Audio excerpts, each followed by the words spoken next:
우찌무라 간조의 로마서 연구 학원 제39강 기도드리고 리딩하겠습니다. 주님 은혜를 진심으로 감사드립니다. 오늘의 일과를 잘 마쳤습니다. 주님께서 잘 인도하여 주시어서 의미 있는 하루를 잘 보냈습니다. 이제 풀린 말씀방에서 우찌무라 간조 선생님의 로마서 연구를 읽습니다.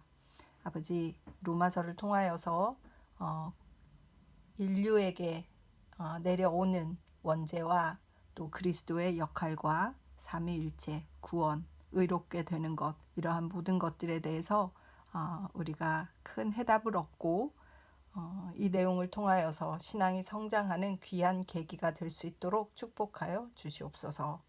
이제 구원의 완성에 대해서 읽고 있는데 우리의 구원이 어떻게 이루어질 것인가 잘 이해할 수 있도록 주님 축복하여 주시옵시고, 듣는 분들의 귀를 크게 열어주시어서 그들의 신앙의 그 간절함에도 작은 대답이 되는 귀한 리딩 될 수 있도록 축복하여 주시옵소서. 감사드리며 고마우신 우리 주 그리스도 예수님 이름 받들어 기도드립니다. 아멘.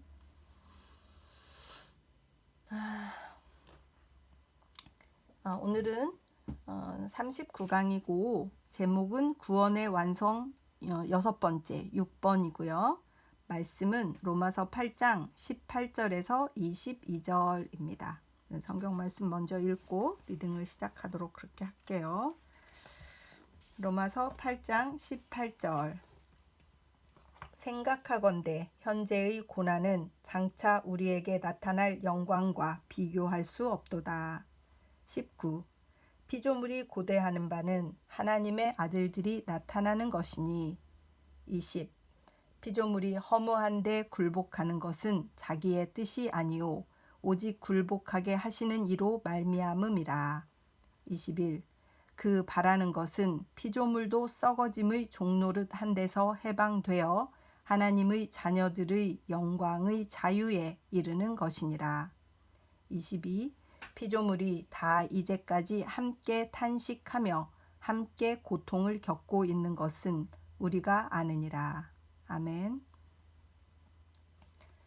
저는 사실 이 한글로 지금 읽고 또 옆에 영어 성경을 함께 펼쳐놓고 이 리딩을 시작하기 전에 그 양쪽 내용을 이렇게 비교해서 한번 읽고, 그리고 마음의 결심하기로는 또 우찌무 선생님이 로마서는 써보는 것이 좋다 이렇게 말씀을 하셔서 로마서를 조금씩 쓰기 시작했어요. 그래서 영어로 쓰고 또 한글로 쓰고 이렇게 해서 한 절을 두 언어로 이렇게 비교해서 우찌무 선생님이 그거를 굉장히 좋아하시는 스타일이시잖아요.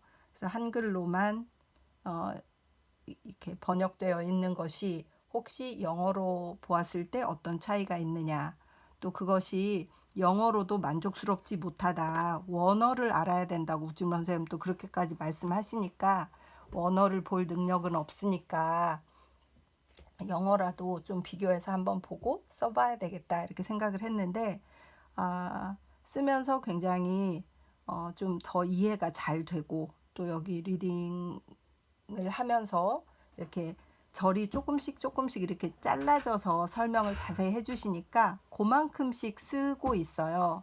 그러니까 굉장히 은혜가 되는 것 같고, 그냥 읽는 것보다 또 더 마음의 준비가 잘 되는 것 같아서 혹시 형제 자매님들 중에도 이렇게 한 챕터에 말씀이 있을 때 그만큼씩만 하루에 써보셔도 굉장히 좋을 것 같다는 생각이 이렇게 들었습니다. 오늘 리딩 하겠습니다. 하나님의 자녀가 된 자는 그리스도와 함께 후사가 된 자다. 곧 개조된 우주 만물을 받을 자다. 이 크나큰 영광을 받을 크리스천에게 지금 닥치는 것은 고난이다. 그러나 생각건대 현재의 고난은 장차 우리에게 나타날 영광과 좋게 비교할 수 없다. 18절.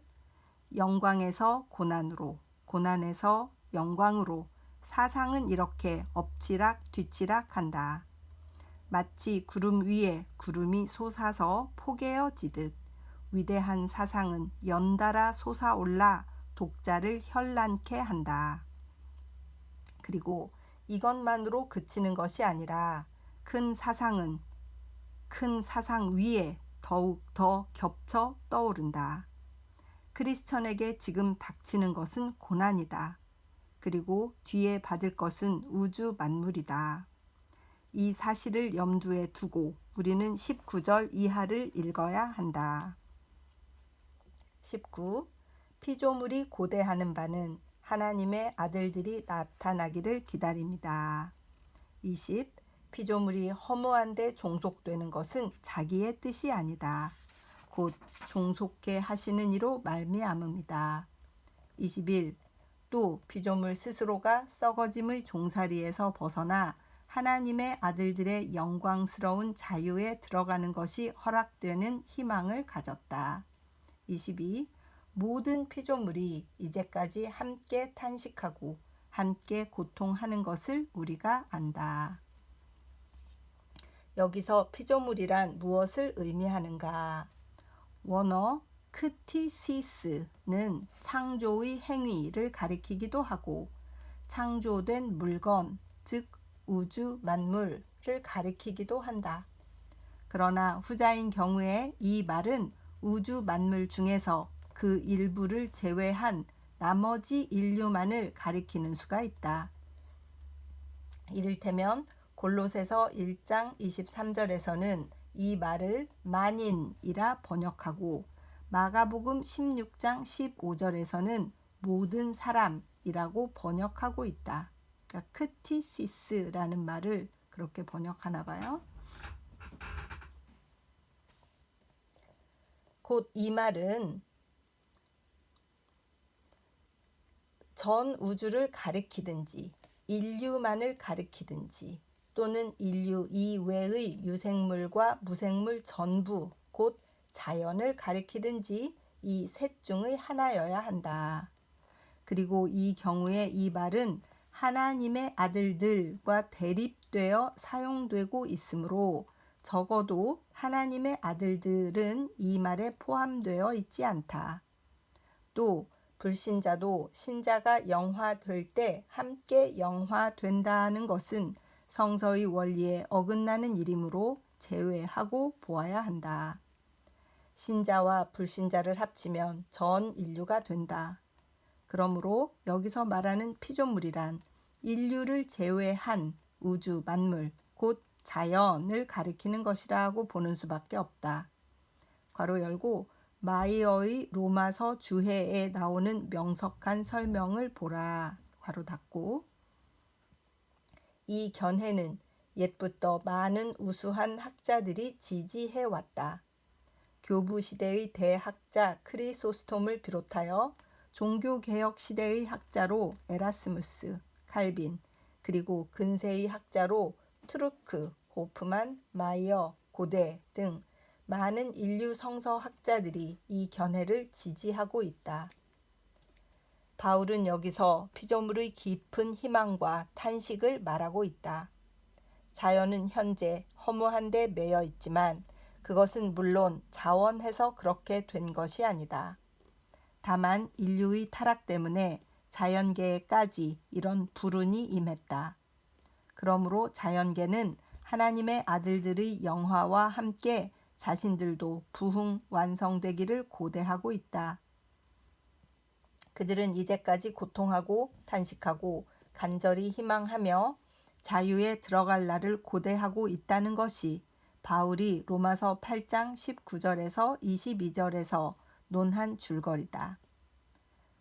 바울의 글에는 사람에 관한 일에 비유한 것이 많다. 그는 신앙의 삶을 종종 달리기 경주에 비유하였다.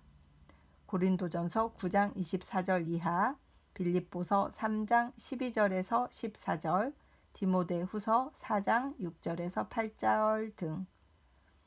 신자의 단체는 사람의 몸에 비유하였다. 고린도전서 12장 등. 또 신자의 활동은 군인, 스포츠맨, 농부들에 비유하였다. 디모데후서 2장 3절에서 6절.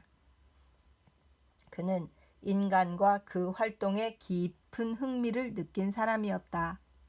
그러나 그는 자연물에 대해서는 별로 언급하지 않는다.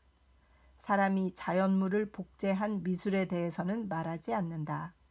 그러므로 바울은 자연과 미술에 대하여 냉담하다고 말하는 사람이 있다. 하지만 미술에 대해서는 여기서 말하지 않지만 자연에 대해서는 과연 그가 냉담하였는가? 하기는 그는 낱낱의 자연물에 대해서는 말하지 않는다. 그러나 그에게는 깊고 깊은 자연관이 있었다. 그는 자연의 겉을 보지 않고 그 속과 마음을 깊이 들여다본 사람이었다. 이것을 나타낸 것이 로마서 8장의 이 몇 절이다. 그는 마음속으로 자연의 신음소리를 듣고 그 비참한 상태를 공감하고 그 부흥과 완성의 희망을 강조했다. 참으로 우주 만물의 대변자인 것처럼 그는 여기서 절절한 신음, 갈망의 노래를 불렀다. 그의 자연관은 예언자 이사야의 그것과 같다. 그것은 근대 문인의 자연관보다 훨씬 뛰어난 것이다. 천지 만물은 이제 썩어짐의 종으로서 허무한 데 종속되어 있다고 한다. 20절에서 피조물이 허무한 데 종속되고 있는 것이라고 기록한 것은 얽매인 것이라고 개역해야 한다. 곧 이미 이루어진 일로 기록되었다. 그러면 언제 어떻게? 라는 문제가 남는다. 이 문제에 대답해 주는 것은 창세기 3장 17, 18절이다. 곧 내가 너더러 먹지 말라 한 나무 실과를 먹었은즉 땅은 너로 인하여 저주를 받고 땅이 내게 가시덤불과 가시를 낼 것이라고 했다. 이것은 하나님이 아담에게 하신 말씀이다. 곧 시조의 타락 때문에 땅도 허무한 데 종속되어 사람의 종살이를 하게 되었다는 것이다. 참으로 자연과 사람은 이상한 끈으로 맺어져 있다. 사람이 죽으면 자연도 죽고 사람이 살면 자연도 산다. 인류의 타락은 분명히 자연의 사멸을 불러왔다. 사람과 자연은 운명을 같이 한다.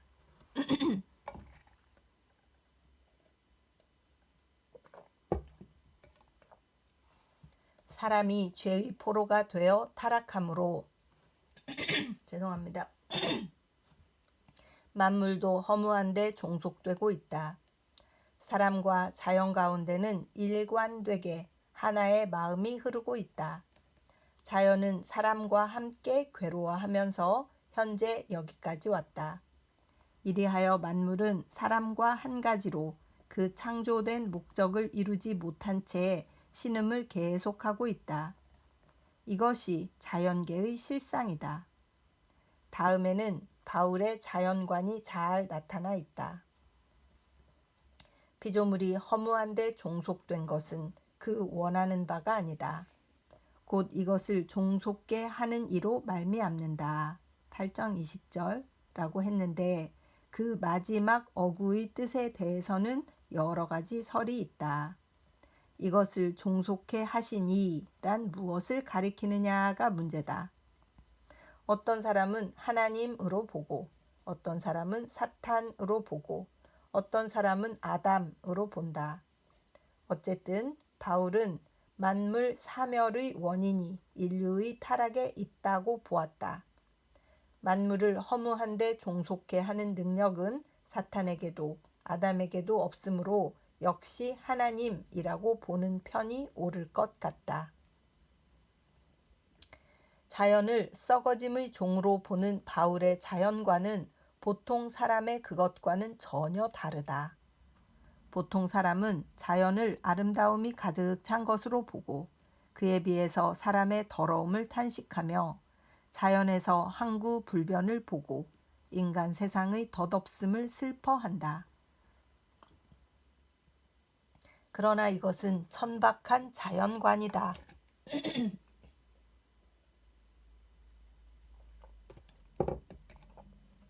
자연은 아름답지만 그것은 겉만 그렇게 보이는 것이다. 한 단계 더 깊이 그 속에 들어가 보면 추악함, 혼란, 잔인, 투쟁으로 가득하다.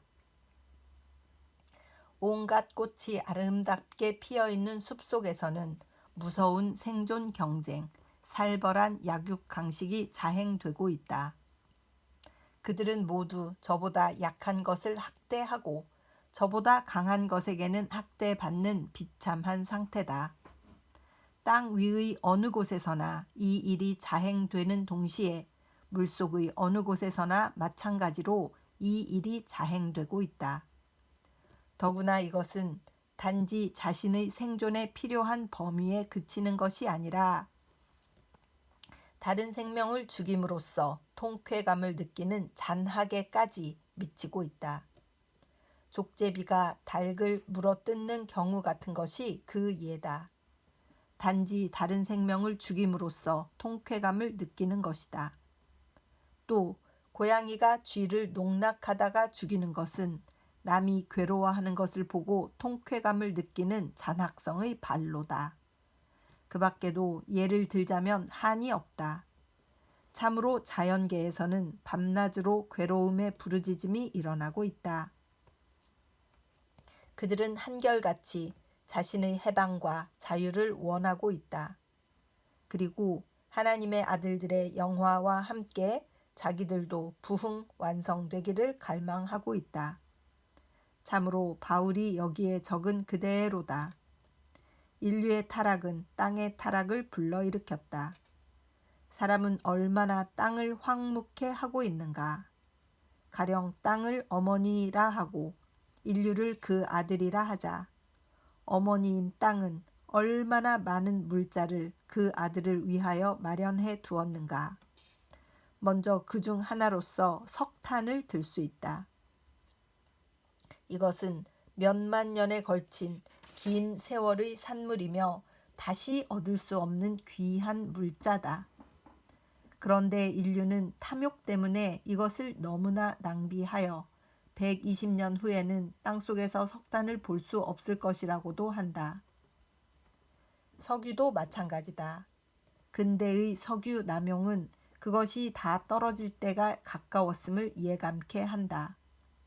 이런 것은 모두 전쟁이나 평소의 전쟁 준비 혹은 공업에 사용되는 것인데 좋게 사용되는 경우는 적고 대개는 인간의 어리석은 호기심, 탐욕, 사업 확장, 심리의 충족을 위해 낭비되고 있다.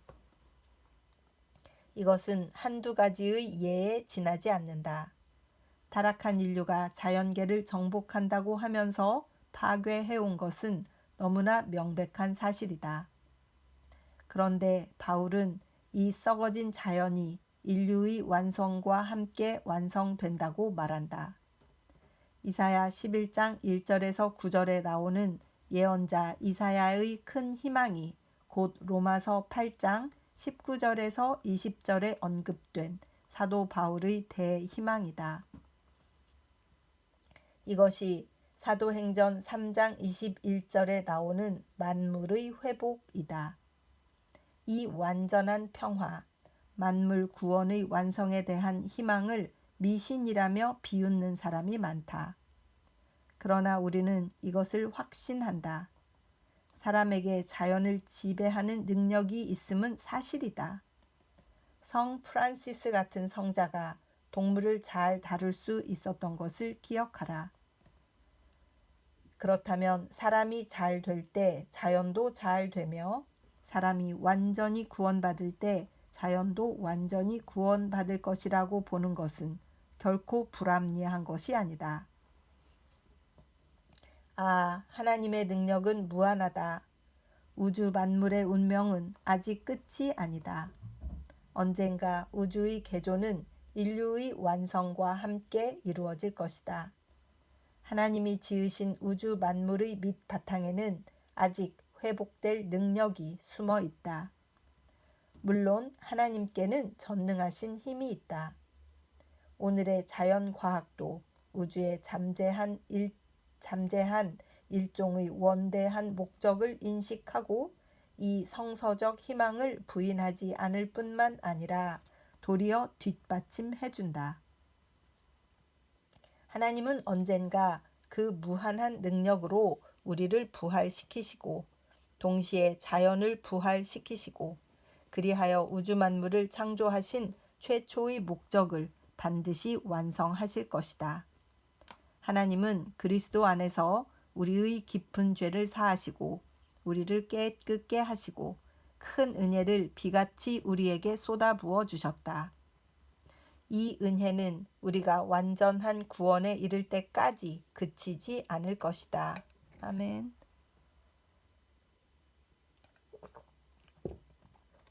우리도 거기에 이르기까지는 만족해 하지 않는다. 우리는 이제까지 받은 은혜로 미루어 보아 더욱 큰 은혜를 주실 것을 믿는다. 그리고 우리는 자연 또한 회복되기를 바란다. 하나님은 그 지으신 자연의 황폐를 반드시 고쳐 주실 것이다. 이리하여 사람과 자연이 함께 구원받고 만물이 모두 완성되어 오직 평화와 기쁨만이 온 천지에 충만하게 될 것이다. 이런 큰 소망이 없다면 복음은 복음이 아니다. 이런 큰 시련이 없다면 하나님은 하나님이 아니다. 만일 복음이 이보다 더 못한 것이라면 그것은 복음이 아니다. 만일 하나님이 이보다 더 못한 분이라면 그분은 하나님이 아니다. 사람이 자연과 함께 구원받는 것, 이것이야말로 복음적 구원이다. 여기에 인류의 소망이 걸려 있다. 아멘. 핵심 강해. 자연의 탄식과 그 구원. 바울에게는 두 가지 없는 것이 있었다고 한다. 그 하나는 미술을 보는 눈이고 다른 하나는 자연을 보는 눈이라고 한다. 그는 그리스의 아테네에 가서 그 놀랄 만큼 수많은 미술 작품을 접하고도 조금도 흥미를 느끼지 못했다. 그는 단지 거기서 인류의 타락을 가져온 우상 숭배의 죄악을 보았을 뿐이다. 그것은 사도행전 17장에 자세히 쓰여 있다.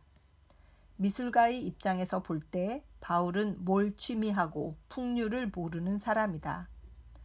또한 바울에게는 자연을 보는 눈이 없었다.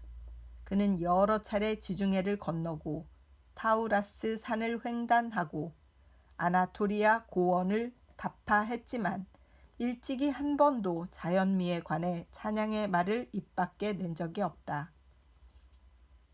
그에게는 워즈워드, 브라이언트의 자연관이 없을 뿐 아니라 공중의 새와 들의 백합화를 사랑하시던 주 예수의 사랑조차 없었던 것 같다. 바울은 미술적으로 무능했으며 자연적으로 빈약했던 것 같아 보인다. 그러나 미술에 관한 것은 별 문제로 하고 자연에 관한 한 바울은 결코 무능하지 않았다. 그에게도 확실한 자연관이 있었다. 이것을 전하는 것이 로마서 8장 19절에서 22절이다. 바울의 자연관은 성서 기자의 그것이다. 특히 예언자 이사야의 자연관이다. 그 자연관이야말로 그리스 철학의 흐름을 따르는 근대인의 자연관보다 훨씬 깊은 것이었다. 이사야도 바울도 자연의 표면에는 눈길을 주지 않았다. 깊이 그 심정 속에 들어가서 그 신음소리를 듣고 희망의 노래를 불렀다. 그들은 사람과 자연은 동일체다. 둘은 영욕을 같이 하여 사람이 저주받을 때 땅도 저주받으며 사람이 영화롭게 될 때 땅도 영화롭게 된다. 그러므로 사람의 고난은 땅도 이를 나누며 사람의 기쁨에는 땅도 함께 춤춘다고 하였다. 여호와는 아담에게 내가 너더러 먹지 말라 한 나무 실과를 먹었은즉 땅은 너로 인하여 저주를 받는다. 창세기 3장 17절라고 말씀하셨다. 땅은 사람과 운명을 같이 하게 된 것이다. 사람은 이제 하나님을 떠나 죄 안에 거한다.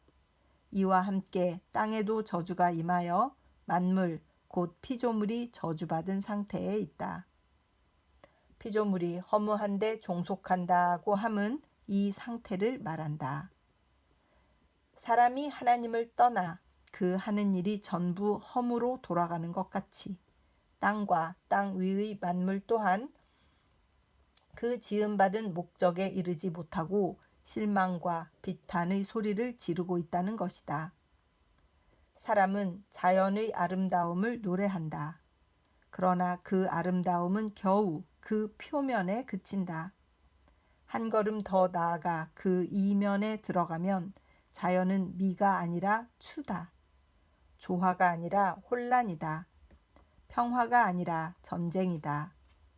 여름에 산과 들에 온갖 꽃이 다투어 피는 모양은 아름답지만 풀숲 속에 얼마나 엄청난 살벌과 부패가 연출되고 있는지를 안다면 시인의 마음은 공포에 떨고 찬양의 노래는 그칠 것이다. 뱀은 개구리를 잡아 삼키려 하고 개구리는 벌레를 잡아 먹으려 하고 벌레는 서로 죽이려 한다. 그 뱀을 노리는 독수리가 있다. 그 독수리를 노리는 다른 새가 있다.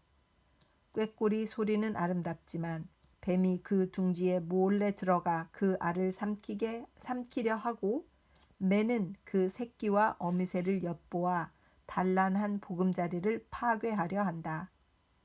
떼까치의 잔인함이나 올빼미의 음흉함이나 두견새의 교활함 같이 새들의 습성을 연구해보면 봄의 동산, 여름의 숲이 결코 에덴 동산이 아님을 알 수 있다. 물속에서도 마찬가지다. 못에 몇 마리 칠성장어가 있으면 다른 물고기들의 배에 구멍을 뚫고 피를 빨아먹어 결국 그 씨를 말려버리고 만다. 정어리, 꽁치 등은 고래나 돌고래의 먹이가 되어 없어지며 고래나 돌고래는 또 자신들을 공격하는 범고래가 있어 이것을 몹시 무서워한다.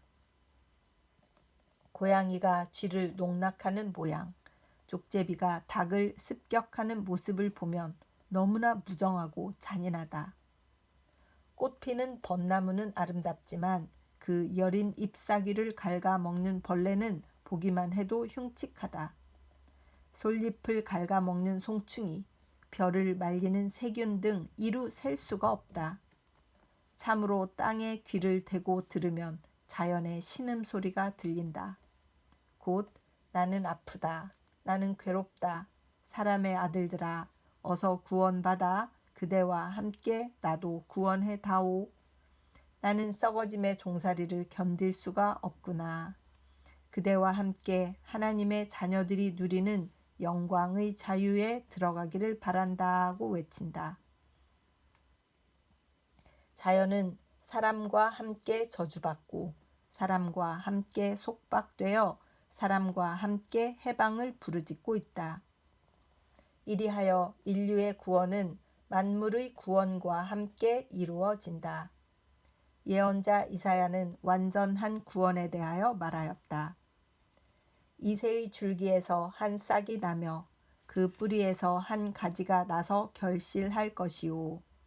여호와를 경외하는 신이 그 위에 강림하시리니 그가 여호와 경외함을 즐거움으로 삼을 것이며 그 눈에 보이는 대로 심판하지 아니하며 귀에 들리는 대로 판단하지 아니하며 공의로 빈핍한 자들을 심판하며 정직으로 세상의 겸손한 자를 판단할 것이며 공의로 그 허리띠를 삼으며 성실로 몸의 띠를 삼으리라. 그때에 이리가 어린 양과 함께 거하며 표범이 어린 염소와 함께 누우며 송아지와 어린 사자와 살찐 짐승이 함께 있어 어린아이에게 끌리며 암소와 곰이 함께 먹으며 그것들의 새끼가 함께 엎드리며 사자가 소처럼 풀을 뜯어 먹을 것이며 젖 먹는 아이가 독사의 굴에 손을 넣을 것이라. 나의 거룩한 모든 곳에서 해됨도 없고 상함도 없을 것이니 이는 물이 바다를 덮음같이 여호와를 아는 지식이 세상에 충만한 것임이니라. 이사야서 11장. 나의 거룩한 산 모든 곳에서 해됨도 없고 상함도 없을 것이다.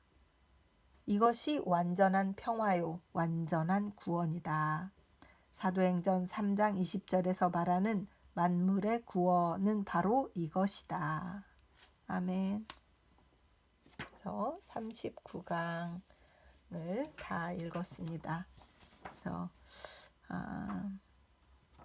이 바울의 자연관을 접근하시는 그 우찌무라 선생님의 이해가 굉장히 저에게는 신선했었어요. 이게 우찌무라 간조 전집에서도 이 내용이 나오는데 그 자연은 회복하는 힘이 있다. 그런데 인간이 먼저 잘 살아야, 잘 회복되어야 자연이 회복된다라는 그 말씀에 제가 그때 굉장히 좀 충격을 받았고, 사람이 잘 되지 않으면, 사람이 죄악 가운데서 잘 되지 않고 자연을 사랑하면서 잘 돌보지 않으면 결국 사람에게 달려 있다. 왜냐하면 6일 동안 자연을 먼저 지으시고 그것을 사람에게 주셨으니까 사람이 잘 못 되는데 자연이 혼자 잘 될 수가 없잖아요. 주인이 없는 거니까. 그래서 그 사실을 깨닫고 그때 되게 그렇구나. 왠지 밖에 나가서 이 작은 정원이라도 있는 것을 잘 가꾸어야 될 것 같고 막 그런 그 의욕이 불탔었어요. 그 뒤로 제가 꽃밭도 조금 더 성실하게 가꾸고 꽃도 많이 피우려고 애쓰고 하거든요. 우찌무라 간조 선생님이 보신 바울의 자연관, 자연 안에서 벌어지는 그 먹이 사슬의 잔인함, 이런 것들을 이렇게 예로 들어서 평화롭게 보이지만 그게 다가 아니다라는 말씀하셨을 때 정말 그렇다 이런 생각이 들었고, 사람도 다 마찬가지인 것 같습니다. 우리가 다 협조해서 잘 살려고 하는 것 같으면서도 서로 그렇지 않은 일들이 너무 많아서 늘 이렇게 갈등하고 송사가 벌어지고 하지 않습니까? 그것이 우리가 죄에 아직 너무 젖어 있어서 그런데 이사야서 11장 말씀처럼 여호와를 아는 지식이 세상에 충만하면 해함도 없고 상함도 없다라는 말씀이 결론인 것 같습니다. 기도드리겠습니다. 주님 은혜를 진심으로 감사드립니다. 바울은 자연관이 독특했었구나 하는 것을 다시 한번 생각나게 하셨고, 또 인간이 잘 살아야 인간이 하나님과 화목하게 구원받고 완전한 회복을 했을 때 자연도 그 회복됨이 인간의 회복됨에 따라오는 것이로구나. 그 자연의 회복이 인간에게 달려 있구나 하는 것들을 다시 한번 생각하게 되었습니다. 깨달은 말씀들 잘 기억하면서 늘 주님께 감사드리며 우리 하나님의 은혜로 우리가 결국 다 구원을 받을 텐데, 구원받은 형제 자매들이 그때는 서로 완전히 회복된 상태에서 하나님께 영광 돌리며 살 수 있도록 인도하여 주시옵시고 축복하여 주시옵소서. 감사드리며 고마우신 우리 주 그리스도 예수님 이름 받들어 기도드립니다. 아멘. 사랑하고 축복합니다.